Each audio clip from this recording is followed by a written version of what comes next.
Hey, what's up, you guys? It's Andrea. And Haley. And you're listening to Inhuman, a true crime podcast. So, before we get started on part 2 of the Springfield Three, if you are alive in the world, I'm sure you know that there have been some pretty big developments in the Gabby Petito and Brian Laundrie case. Haley and I have been following it pretty... whatever the word is, pretty closely, especially Haley. She's been like on top of it. Everyone, I feel like, is waiting for the ball to drop, and it has dropped. So Yeah. Yeah. So yesterday, October 20th, remains were found in the Carlton Reserve. Now, this was found shortly after Chris and Roberta Laundrie, who are Brian Laundrie's parents, went to the reserve to search. And according to their lawyer, they had decided the night before that now that the Carlton Reserve was open to the public, that they wanted to go search. The lawyer informed law enforcement, just letting them know, and apparently law enforcement met them there. While they were there searching, we're not really sure what exactly happened. There's some footage of it, but it's still pretty unclear. But while they were there, Chris Laundrie found a bag, like a wet bag, and apparently, knew that it was Brian's. So then after that, law enforcement started searching, and this is an area that they had searched before. For a month. Well, not for a month. That specific area, but like the whole reserve. Yeah. And this specific area was an area that Brian liked to go to, and that's why Chris and Roberta were searching there, which they had told law enforcement before this. So they're searching. They found that law enforcement continues to search. They go home. Law enforcement searches and finds a backpack and journal notebook belonging to Brian, along with partial human remains. So that was yesterday. They didn't identify yesterday. They didn't share much. And then today, October 21st, at first they shared that the remains were skeletal remains, so like bones. And then they shared that there was a partial skull. And then they shared that it has been confirmed through dental records that the remains belong to Brian Laundrie. So we don't know cause of death. We don't know manner of death. We don't know how long he's been out there. We do know that, or it sounds like, he was very decomposed, which I've looked it up, and water can speed up decomposition, especially when you're in an area with a lot of animals and bugs and stuff.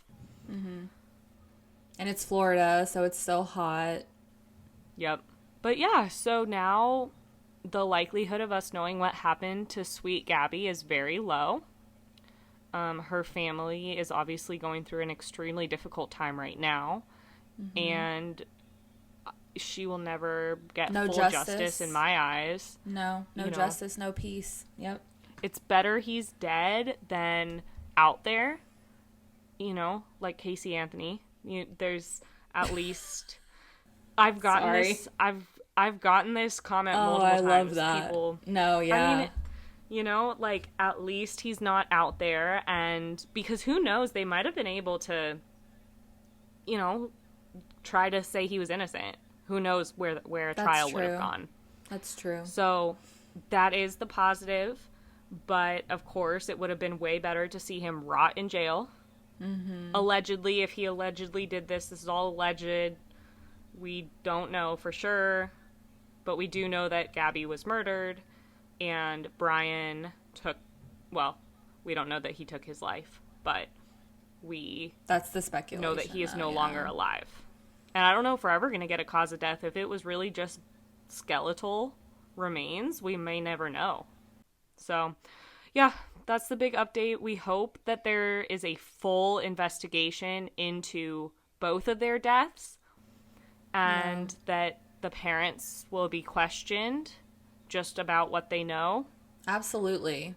They know more than they're telling police. I fully, with my whole heart, believe that. I think so too. I definitely think it was suspicious that police, the FBI, spent, what was it, like $1.8 $1.5 million in the search over the last 5 weeks. Mm-hmm. And they open the Carlton Reserve to the public, and then the next day the parents go and find something. Yeah. So. That's super suspicious, and it's too convenient. It's just too convenient for me to be like, oh, yeah, this is great. Oh, yeah, I believe it. I agree. So yeah, that's the update in that case. And honestly, I was really angry when I first heard it, of course, but I'm kind of like harnessing that anger into we need to continue to make a difference for so many people who are missing and people who were murdered who don't have justice. Yeah. So, take this energy. Brian doesn't deserve our energy and time. Of course, we want justice for Gabby as well, but we can put this energy into other cases that need to be solved in honor of Gabby. Her parents want her legacy to live on and to create something positive out of this terrible, awful situation. And so Andrea and I will continue to share missing persons cases on our Instagram, on our personal Instagrams, on TikTok.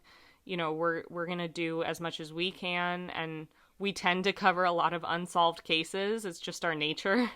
Yeah. So, and all of you guys listening, whenever you see a missing person poster, just share it. And if you don't want to share it, just stare at it a couple extra seconds to memorize the photo. And if you're in the area, think back to things you might have seen or heard. You just never know. And so, in honor of Gabby, take a couple extra seconds anytime you see a missing person poster or information about them, and you really can make a difference. Yeah.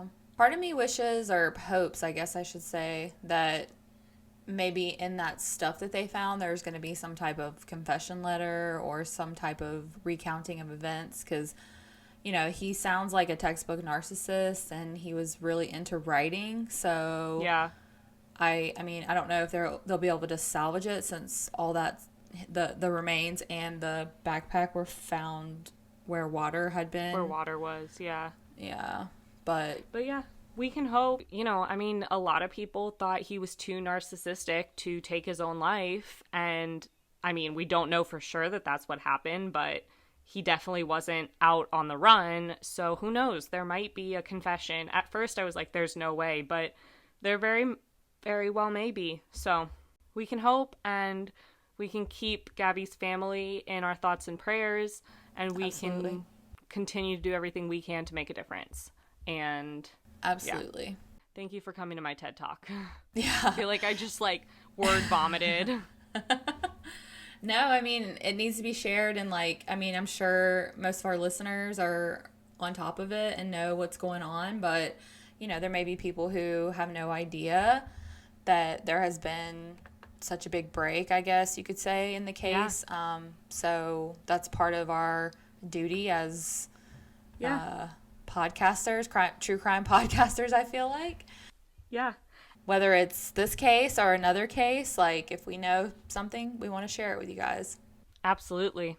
And on a little bit of a lighter note, Andrea, I haven't told you this yet because it literally was just happening before we got on to record, but a bunch of people, I was on TikTok live before this, just talking about Brian Laundrie, and a bunch of people were commenting how much they were loving the podcast. And so many people were saying oh, I just listened to this episode or that episode. And it just means so much that you guys are listening. And you don't know how much it means when you tell us, oh, I just listened to this episode, or you share it on your stories, or comment on our posts or message us. It really just means so much. You guys really have no idea how much it means to us. I'm about to cry. Why am I going to cry? Damn pregnancy hormones. Because we, despite what some people may think, we do work hard at what we do, and we do take a lot of time to research these cases, and we want to make a difference. And yeah, that may not be the whole reason that we started, but that's definitely come to fruition for both of us, I feel like. And that's why we do what we do. So we really appreciate all the feedback and everyone taking 40 minutes to an hour out of their day to listen. Yeah. No, it really means so much. And literally anytime we get a new review or a message or anything, we'll text each other, like depending on who sees it, we'll text each other and be like, oh my gosh, look at this message. And it really just means so much. So thank you to everybody who listens and who has messaged us and just is supporting us. We really appreciate you guys. Yeah, we do. So that's probably the longest intro we've ever had. Yeah. But I what am is it, freaking 12 minutes in? 13? Yeah, literally. Well, we spent a good couple minutes like trying to figure our shit out. So that's true. But still, that's really long, and I am so freaking excited to get into the rest of this case. Okay. Well, let's jump right to it then. Woohoo. So, on the last episode, we talked about, the girls, Stacy, Suzie, and Sherrill's lives a little bit. We talked about graduation and the day that they all went missing. And we started to kind of, surface cover the beginning of, I guess, the investigation. But this part of it, we're going to dive into the investigation more. And we're also going to go through, like, theories and suspects and all that good stuff. And this is, like, the part that's so interesting, looking into all that stuff. And I know with your psychology degree, you, like, probably dove right in, so I'm excited. Yeah.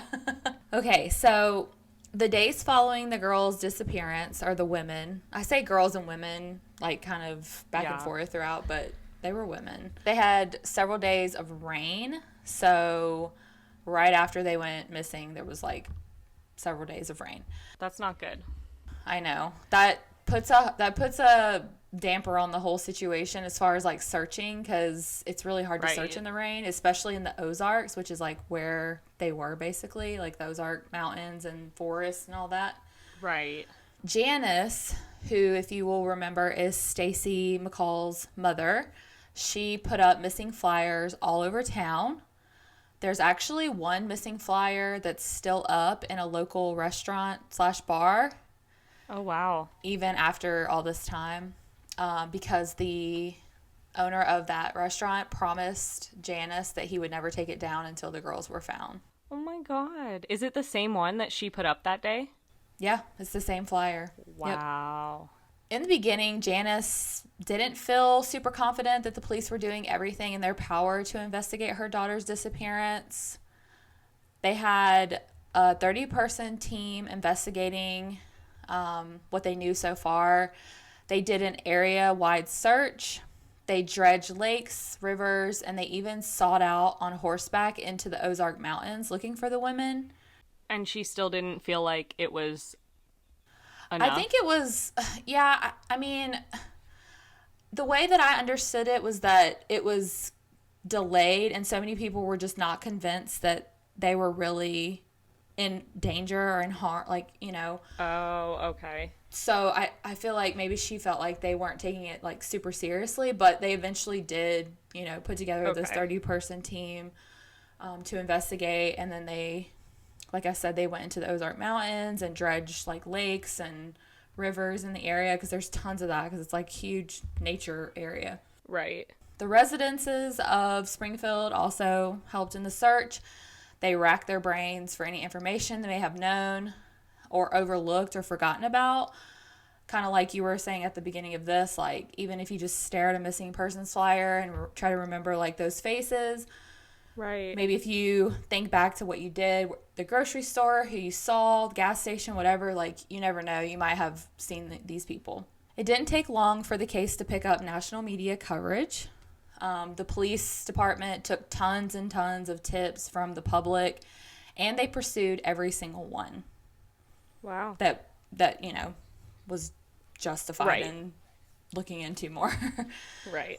There was one tip claiming that the girls had gone to a local diner and met up with 3 guys, and that Suzie appeared to be intoxicated. So I read in 2 different sources that it was just Suzie and Stacy that were at this diner. But then another source said it was all 3 women, so even her mother. Okay. Which I thought was kind of odd. Yeah, I find it odd, especially if her mom wasn't known for, like, doing that type of thing. Hanging out with her daughter, her teenage daughter. Right. So this information didn't make a lot of sense to investigators because, like I mentioned during part 1, the girls' clothing, purses, and Susie's cigarettes had all been left at home. Surely if the girls had come back to Susie's and then decided to go grab food, they would have at least taken their purses. They got to pay for their meal. Yeah. And Suzie definitely would have taken her cigarettes because, I'm thinking, Waffle House, 1 o'clock in the morning, right, smoking cigarettes, eating waffles and bacon, whatever. But, no matter how drunk you were, you would almost 100% likely would remember to bring, your wallet or something. You wouldn't just, walk out without your purse. And, right. Their cars were there, so it's not like they could have driven somewhere, Yeah. And why go there first? Or why go home first and then go out? Right. Yeah. There was also a tip from a local gas station attendant who claimed to have seen the girls earlier in the night, but that tip was also dismissed because friends who had been with the girls that night said that they never went to that gas station. So the time frame for that didn't match up. So already, people are like, oh yeah, I saw him. Right. Which can muddy the case a little bit. There was also an eyewitness who claimed to have seen an old green Dodge van, old. I'll put a picture on our Instagram of this van in Sherrill and Susie's neighborhood. The neighbor claimed that the person driving looked a lot like Suzie. Oh. Yeah. So, and they said that there was at least 2 men in the van. And you've said before that this is a neighborhood where everybody knows everyone. So people would recognize if this was a van that wasn't normally there. Right. And that's kind of why they called this in, is because it wasn't a familiar car from the neighborhood. Okay. The police department went as far, this is crazy. The police department went as far as buying a van that looked like the van that the eyewitness saw, and they parked it in front of the police department they literally put a sign on it asking for anyone who had seen a van similar to that one to call police with any information. Oh my God. I was like, way to go. You guys are doing the most. Yeah. But unfortunately, not much came from that information line or from the eyewitness tip. Damn. The police began digging into Sherrill's past to see if there was anything out of sorts that could lead to a tip in the case. From all accounts, Sherrill was a good worker. She had many clients at the hair salon. She was fun-loving, and she seemed to be a really good mom. One of her coworkers said that she would bake cookies and bring them into the hair salon and give them to everybody, and she was always there for her daughter. If she had to take off work to do this or that, she was always there. However, there were a lot of rumors that fluttered around about Sherrill, but those that knew her knew that those rumors could not possibly be true. Therefore, I will not discuss them any further because it was all hearsay and nothing was factual. Okay. There was another theory that Suzie and Sherrill were possibly targeted because they were involved in a criminal case of 3 men who had broken into a mausoleum and had stolen the gold fillings out of the mouth of the dead who were buried there. Ew. One of these young men was the ex-boyfriend of Suzie, and I believe his name was Mike. Okay.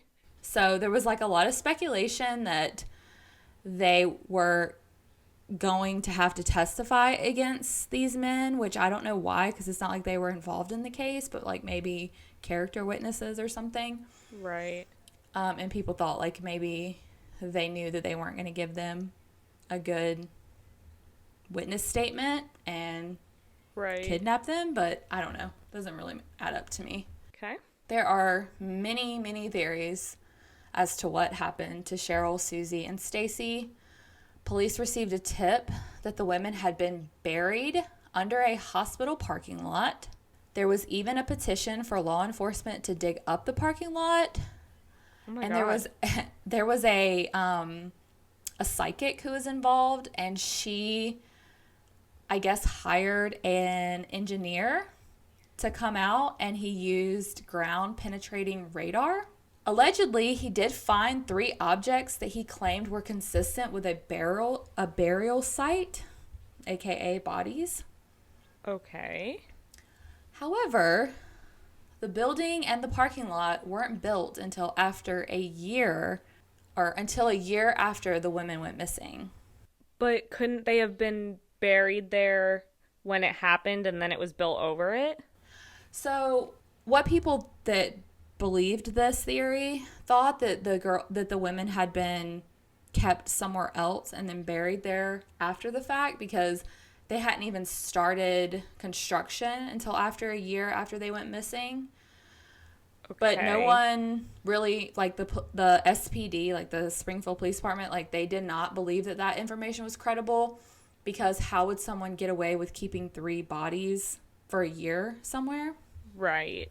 Which, I can kind of get behind that, because it would be hard enough to do 1 person, but 3 people. But do they not think that they could have just been buried, like, in that site?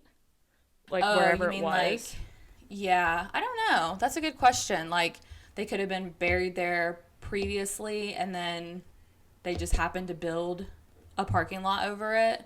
Right, like if it was like an abandoned empty lot or something. Yeah. I mean, that's a good question. I don't know.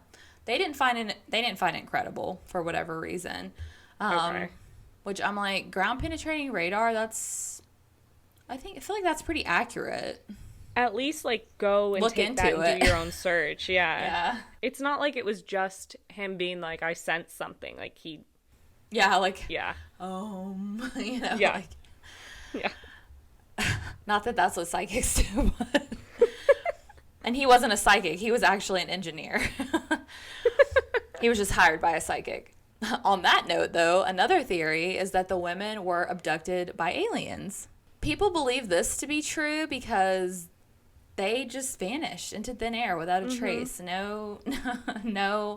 I'm not laughing because, like, I know a lot of people believe in aliens, and I'm like, I don't know, gray area for me. No pun intended. But I think there's something else out there, some other life form out there. In this case, and in other cases, like in Bryce Laspiza, a lot of people think he was abducted by aliens. Like, yeah. I just have trouble saying, yeah, that's what happened. Right. Because it's like there's no other logical explanation, so you have to think, like, otherworldly, Yeah. Like the detective who said that they were raptured, right. Like, right. I mean, it just, nothing else adds up, so you have to, like, get creative, and that's pretty creative. Yeah. Okay. So this last theory, I'm just going to give a trigger warning. It's not graphic in any way, but it's kind of sad. And this is like the last kind of like major theory in the case. And it's called the Camp Winoka sighting, which is a camp that was local to that area. Why does Camp Winoka sound familiar? Have you ever been to the Ozarks? I don't know. No. All right. I'm sure it's probably like a former reservation. So I was reading on the Sleuth's website. Sorry, I know, not a credible source, but they were talking about a lot of mysterious things happen at this Camp Winoka, and like, I guess at one point in time they had a Girl Scout camp there, and I guess like Girl Scouts got killed or oh my God, went missing or something. There's just like a lot of seedy things that happen in this area. Okay. This will be another one. But allegedly a 15-year-old boy had been visiting his family close by, and he had snuck out with his friend, and they went to Camp Winoka. They were deep in the woods when they saw a van approach. 3 men got out of the van, and with them were 3 terrified women.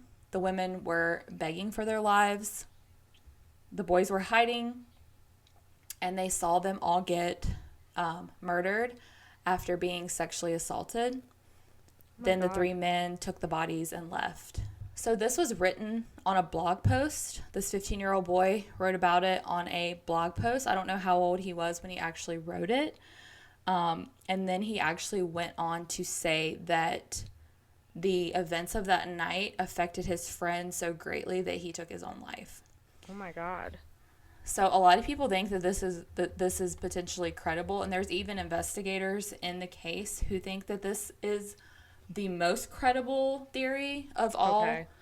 But they have absolutely no proof, except for eyewitness, and they don't even know if it was those girls because it was so dark they couldn't see the women. Wow. Okay. There have been several persons of interest in these three women's disappearance, one of them being Sherrill's son, which is also Susie's brother, Bart. Evidently, Bart had gotten into a lot of legal trouble before and after his mother and sister had gone missing. However, I think the police felt that he was acting out due to the fact that, number one, his father had basically ran out on their family, and he was now dealing with the guilt and mourning the loss of his mom and sister, all of which I could totally see causing a person not to make the best decisions. Yeah. There wasn't a lot of elaboration as to what exactly he did, but, he got in trouble with the law and, had issues with drugs and stuff. Okay. As I mentioned earlier, Susie's ex-boyfriend Mike was also a person of interest, but police didn't seem to think that three young men could pull off kidnapping and getting rid of three women's bodies, potentially, without any evidence, seeing as they couldn't even rob a grave without getting caught. True. So they were suspects, but they were not suspects for very long. Okay. Another potential suspect was Steve Garrison. This poor excuse of a human told police that a friend of his had confessed to killing the three women during a party. He told police information unknown to the public that led investigators to serve 3 search warrants at 2 sites in Webster County. He claimed they would find the women's bodies and clues about their abduction and deaths at these locations. Okay. He also stated that the green van believed to be used to take the women could be found about 12 miles away from said location. Huh. However, there is no evidence linking Garrison to the crime, and of course, no bodies or evidence were found at these locations, these undisclosed locations. But he did say something that was more wasn't than public knowledge. Right. And we don't know what that is, unfortunately. Okay. So Garrison is currently serving 40 years in prison for raping, sodomizing, and terrorizing a female Springfield college student, which he committed this crime in the summer of 93, just a year after the 3 women went missing. What a just disgusting person. Yeah. So they felt like he was a good contender for this, but again, he got caught for doing this to someone. How could he get away with disappearing 3 women? Another potential suspect was Gary? Who cares? Carnahan. He was briefly considered a suspect due to the nature of his crimes, but was pretty quickly ruled out due to there being no evidence to tie him to the disappearance of the 3 missing women. Okay. I just threw that in there because it was in the notes. Right. It sounds like in the Madeleine McCann case when there were a million suspects along the way that there was just no evidence linking them. Right. So the last potential suspect was, and is, I guess, Robert Craig Cox. Cox was convicted of raping and killing a 19-year-old Florida woman. Her name was Sharon Zellers, who he intercepted while she was driving home from work. And guess where she worked? Disney World. Oh, no. I know. In 1978. Unfortunately, the case was weak, and Cox was not charged until 8 years after the murder. Oh, wow. Cox and his family were staying at a motel in Orlando near where the victim's body was found. He had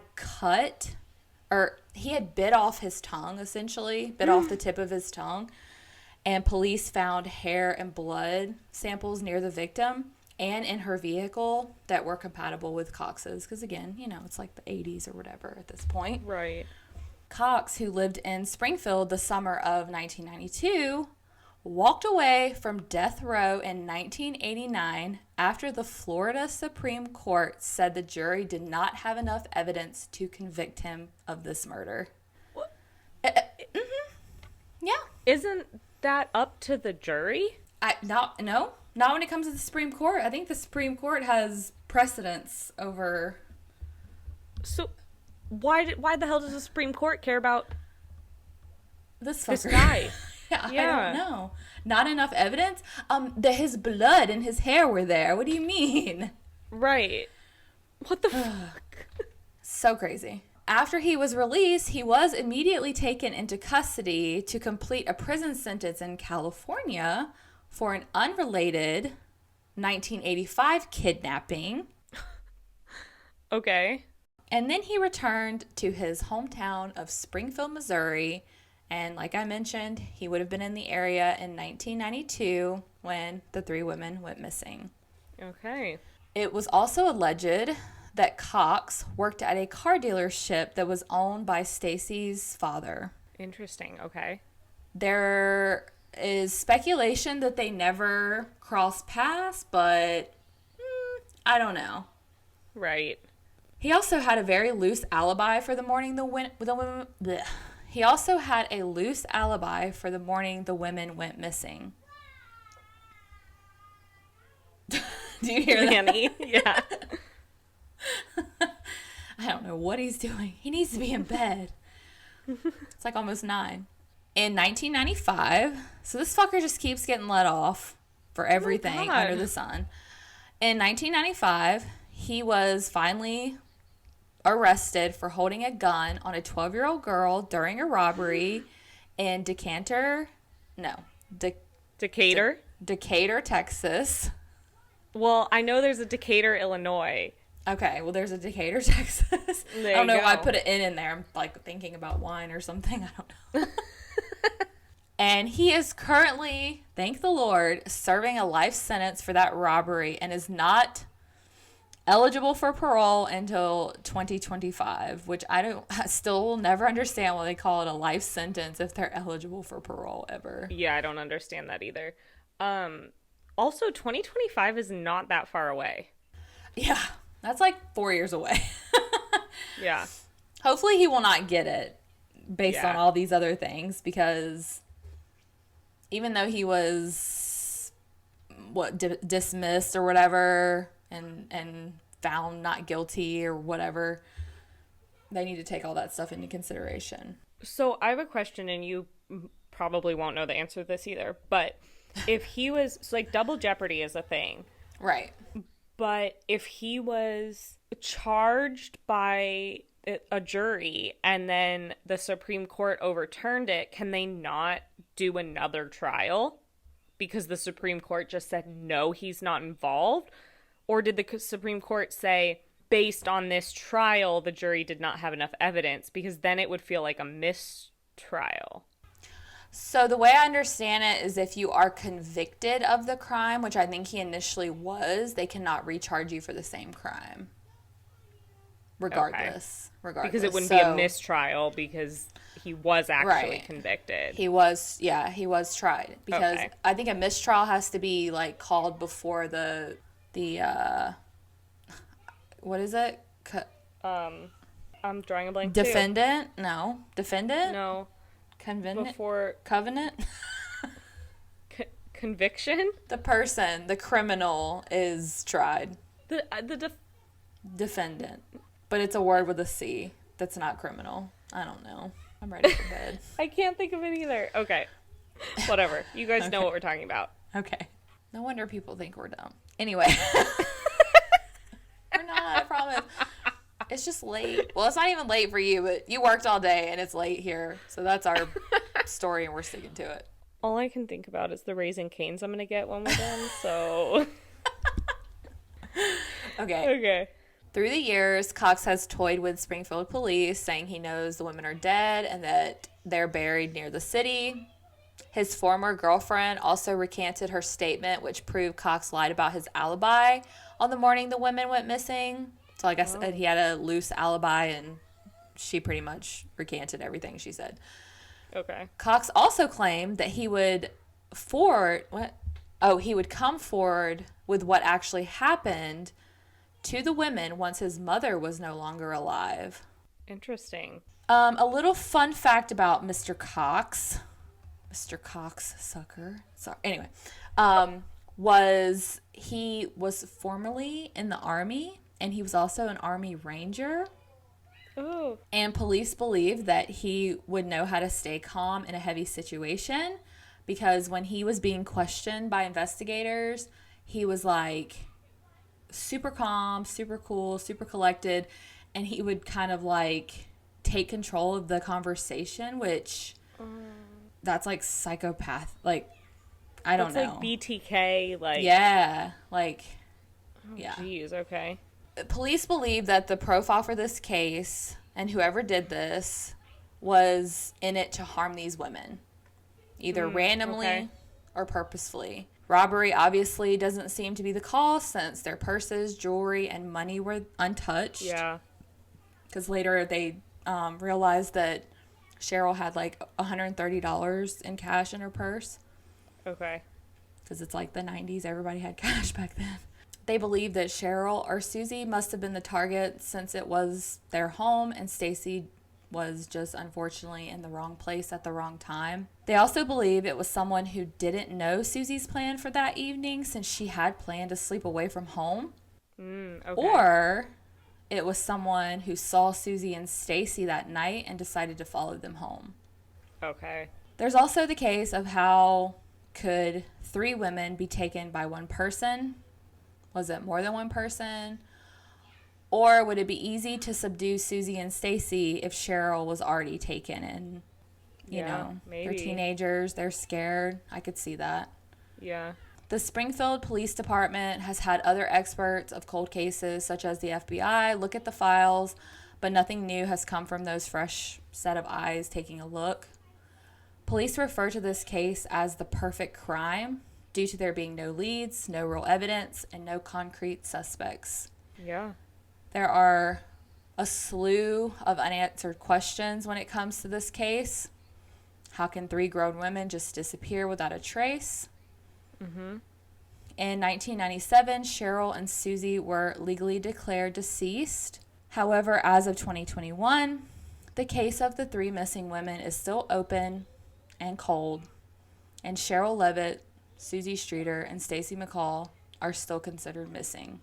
Wow. Yeah. So before I close the story, I just have 2 little tidbits of information that I didn't know where to kind of stick in to all of this. Okay. The first one being that there was a... Can you hear them? They're like so freaking I can. loud. Oh, gosh. Sorry, guys. That's my child. There was a missing woman named Cassidy Rainwater who disappeared in a similar area to the Springfield Three. I think it was like a couple towns over, not actually in Springfield. And the armchair detectives, the sleuths, they feel like it is related to the Springfield 3 case based on there being rumors that the van that was seen or allegedly seen at Sherrill and Suzie's house was also seen in relation to this to Cassidy's case. However, everything is just speculation. Nothing has been confirmed. And I mean, it would be great if this would lead to everyone getting found, but as of right now, it's just all hearsay and speculation. Right. The last thing, and this is going to kind of like rock everybody's socks a little bit, but if you remember at the beginning of the story, when I talked about them disposing of the glass that was on the porch. Right. And they disposed of it to the neighbors who happened to be a dentist's office. Yeah. So I listened to the last episode of that podcast that I was listening to. It's called The Springfield Three. I will have it linked in the show notes below. But they actually received a message from the daughter of the dentist who says that her father did see that green van that evening and the day before, and that it was actually parked, I believe it was parked on his property, but it was like towards the back, so you wouldn't be able to see it from the front of the home. Okay. And that's really all that we know about that as of right now. But I'm going to continue. Police are investigating. Yeah, I'm going to continue to keep an eye on that podcast because I think her name is Annie. I'm sorry if I don't remember your name, but the host, I think her name is Annie. She said that they're going to have more episodes coming out as things hopefully progress, even if it goes nowhere. But I just wanted to add that in because I thought that was very interesting. That's interesting. Yeah. Yeah. So, wow. Okay. That is the case of the Springfield Three. They are still missing. I did post some pictures of them, but when this episode goes live, I will post like some age progression pictures. Okay. Because Suzie and Stacy would be 47 and 48 now, and Sherrill would be like in her 70s. And then I'll post like a picture of the house so you can get like a better visual of like how that all went down. But otherwise, for now, that's all we have on that case. Hopefully there will be some developments sooner than later. Wow. And if there are, of course, we will keep you guys updated. But yeah, make sure you guys are following us on Instagram, TikTok, Facebook, Instagram, all TikTok. We're at Inhuman_podcast.